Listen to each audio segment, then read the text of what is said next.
શું younger patients કેટરેક્ટ કરી શકે?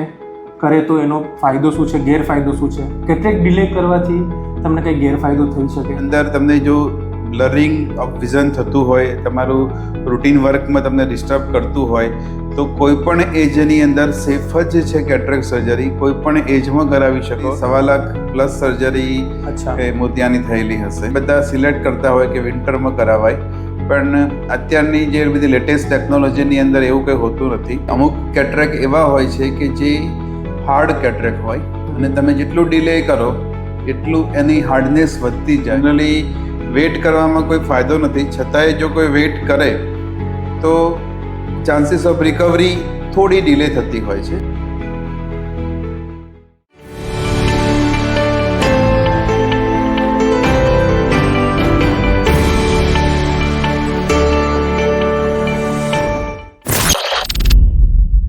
Welcome to Ambar health centre. અને આપણી સાથે છે ડૉક્ટર સચિન, જે એક ખૂબ જ રિનોન કેટરેક્ટ સર્જન છે. સચિનભાઈ, તમારું થોડું ઇન્ટ્રોડક્શન આપો અમને. તમે કેવી રીતે કેટરેક્ટ સર્જન બન્યા, તમને શું પ્રેરણા આવી, અને તમે અત્યારે કઈ રીતની પ્રેક્ટિસ કરો છો? બેઝિકલી મેં મારું MBBS 2000ની સાલમાં એડમિશન લીધું હતું. પછી 2005-06 MBBS ફિનિશ થયા પછી મને કેટરેક્ટ સર્જન મેઇનલી આમાં એવું છે કે આંખના ડૉક્ટરની અંદર એની અંદર બી કેટરેક્ટ સર્જન થવાની બહુ ઈચ્છા હતી, કારણ કે એકદમ ક્લીન એન્ડ નીટ સર્જરી હોય છે. એની અંદર બહુ ઓછું બ્લીડિંગ, એટલે ઓલમોસ્ટ નીલ જેવું જ બ્લીડિંગ કહી શકીએ. એટલે મને આંખના ડૉક્ટર તરીકે, કેટરેક્ટ સર્જન તરીકે બનવાની ઈચ્છા કોલેજ ટાઈમથી જ હતી. મેં 15 વર્ષથી મારી પ્રેક્ટિસ થયેલી છે. મોતિયાના ઓપરેશન, ઇવન આંખના બીજા ઘણા રોગોના બી ઓપરેશન આપણે કરેલા છે. અને હાલ અત્યારે અંબા હેલ્થ સેન્ટરની અંદર હું છેલ્લા 12 વર્ષથી જોડાયેલો છું, અને છેલ્લા 4 વર્ષથી આપણે અહીંયા બહુ સારી રીતે અને સારી ટેકનોલોજીથી મોતિયાના ઓપરેશન કરીએ છીએ. તમે કેટલાક કેટરેક્ટ સર્જરી કરી હશે અત્યાર સુધી? હું આમ તો 2008-09થી લગભગ મારી એપ્રોક્સિમેટલી 1.25 લાખ પ્લસ સર્જરી મોતિયાની થયેલી હશે. અચ્છા, તો આજના ટોપિક પર આવવા માટે ફર્સ્ટ અમારો એક એવો ક્વેશ્ચન છે કે કેટરેક્ટ માટેની કોઈ સ્પેસિફિક એજ હોય છે જેમાં જે એજ પર આપણે સર્જરી કરાવીએ તો સૌથી વધારે ઇફેક્ટિવ થાય ઓપરેશન, એનું સૌથી બેસ્ટ રિઝલ્ટ આવે એવી કઈ એજ હોય છે કે એવું કંઈ હોય છે ખરું? એટલે બેઝિકલી કેટરેક્ટ વસ્તુ એવી છે કે એનાથી તમને ઝાંખું દેખાય, તમારી ક્વોલિટી ઓફ વિઝન કોમ્પ્રોમાઇઝ થાય.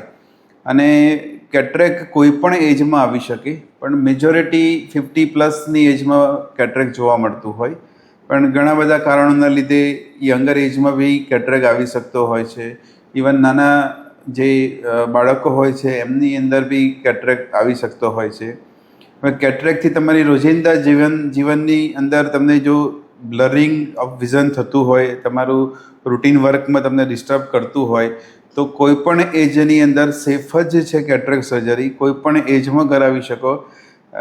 આ જ એજમાં કરાવાય, આ જ સિઝનમાં કરાવાય, આ ટાઈમમાં કરાવાય, એ બધી માન્યતા છે. અને એમાં બિલકુલ કોઈ જાતનો કોઈ ડર હોતો નથી.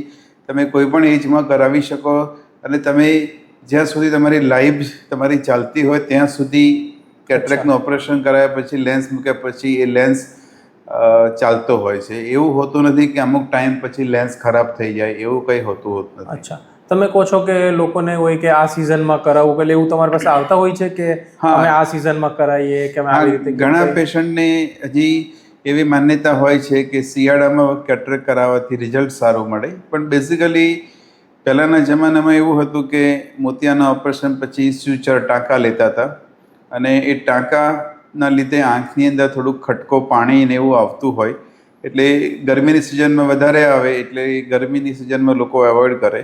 જ્યારે વિન્ટરની અંદર આ વસ્તુનો આંખની અંદર ગરમી ના થતી હોય એટલે આ પ્રોબ્લેમ ઓછો થતો હોય, એટલે એ બધા સિલેક્ટ કરતા હોય કે વિન્ટરમાં કરાવાય.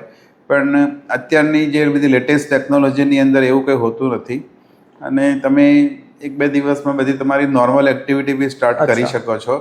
એટલે રિકવરી બી ફાસ્ટ હોય છે, પ્રોસિજર બી બહુ શોર્ટ ટાઈમની જ હોય છે. એટલે એવું સિઝન જેવું હોતું નથી, પણ કોઈ બી સિઝનમાં તમે ઓપરેશન કરાવી શકો. ઓકે, અને એજથી રિકવરી ટાઈમ કે સક્સેસમાં ફેર પડે? એટલે એજ સાથે રિકવરીમાં એવો કોઈ ફરક ના પડે, પણ હા કદાચ કોઈ બીજું કોમ્પ્રોમાઇઝ હોય, પેશન્ટ ડાયાબિટીક હોય કે બ્લડ પ્રેશરવાળું પેશન્ટ હોય, તો જનરલી ઓવરઓલ કોઈ બી સર્જરીની અંદર થોડું પ્લસ ઓર માઇનસ રિકવરીમાં રહેતું હોય છે, પણ બીજો કોઈ મેટર કરતું હોતું નથી. અને આપણો એક બીજો ક્વેશ્ચન એવો છે કે સપોઝ કોઈ છે કે ડિલે કરે છે કેટરેક્ટને, તો ઓવરલી ડિલે કરવું એનાથી કંઈ પરમનન્ટ ડેમેજ કે એનો કોઈ ગેરફાયદો થાય કોઈને કે? હા, એટલે અમુક કેટરેક એવા હોય છે કે જે હાર્ડ કેટરેક હોય, અને તમે જેટલું ડિલે કરો એટલું એની હાર્ડનેસ વધતી જાય, અને જે અમે ફેકો ઇમલ્સિફિકેશન ટેકનિક જે કહેતા હોઈએ છીએ એ અલ્ટ્રાસોનિક બેઝ પર વર્ક કરતું હોય છે. એની અંદર માઇક્રોન્સમાં પાવર યુઝ થતો હોય છે, અને એ પાવરના લીધે જેટલું ડિલે કેટરેક હાર્ડ કેટરેક હોય એટલું એની અંદર આંખની અંદર સોજો આવવાના ચાન્સીસ રહેતા હોય છે.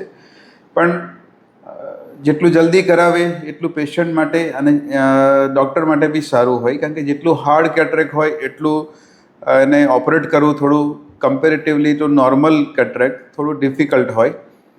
પણ અત્યારના બધા લેટેસ્ટ સાધનોથી અને લેટેસ્ટ ઇન્જેક્શનોથી બધું પોસિબલ હોય છે.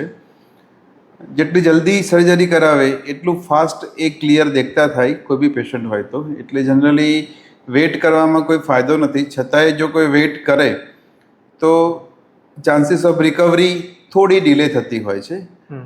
એનો મિનિંગ એવો નથી કે આંખ ખરાબ થઈ જાય કે આંખ બગડી જાય, પણ જે રિકવરી 24 અવર્સ ટુ 48 અવર્સમાં મળતી હોય એ તમારે 72 to 100 અવર્સમાં મળે. ઓકે, તો જેમ કે આપણે આજે વાત કરી તો તમે કહો છો કે બેઝિકલી આમ એજથી કોઈ બહુ ફેર ના પડે, તમે ગમે એજે કરાવો. હા, તો હવે કોઈ આઈડિયલ પેશન્ટ છે તો એને ખબર કે ના પડે કે હવે મારે કરાવી લેવું જોઈએ, કે એનું બેઝિકલી પ્રોસેસ કઈ રીતની રહે? જો તમે રૂટીન વર્ક તમારું કરતા હો, જેમ કે ડ્રાઇવિંગ હોય, તમે કોમ્પ્યુટર સાથે તમારું જોબ હોય, કે તમે છોકરાઓ હોય તો એ સ્કૂલની અંદર એમને ઝાંખું દેખાતું હોય, એડલ્ટની અંદર એવું હોય કે ડ્રાઇવિંગમાં પ્રોબ્લેમ થાય છે, નાઇટ ડ્રાઇવિંગમાં પ્રોબ્લેમ થાય છે. આ બધા એના સાઇન્સ એન્ડ સિમ્ટમ્સ છે કે તેની અંદર તમને વિઝનની ક્વોલિટી અને ક્વોન્ટિટી બંને કોમ્પ્રોમાઇઝ થાય, અને એ પરથી અમને આઈડિયા આવવો જોઈએ કે મને ઝાંખું દેખાય છે, અને કોઈ બી નજીકના આંખના ડૉક્ટરને બતાવે તો એને સાચું નિદાન કરી અને અગર મોતિયો હોય તો એનું ઓપરેશન કોઈ પણ ટાઈમે કરાવી શકાય. Okay, thank you. આજે તમે અમને ઘણી બધી ઇન્ફોર્મેશન આપી શું આઈડિયલ એજ છે. ઓકે, એન્ડ નેક્સ્ટ ટાઈમ આપણે પાછા આવશું અને વધારે ડિટેલમાં આપણે જશું કેટરેક્ટ રિલેટેડ બધા અલગ અલગ ટોપિક્સ રિલેટેડ. ચલો, thank you for today. Thank you.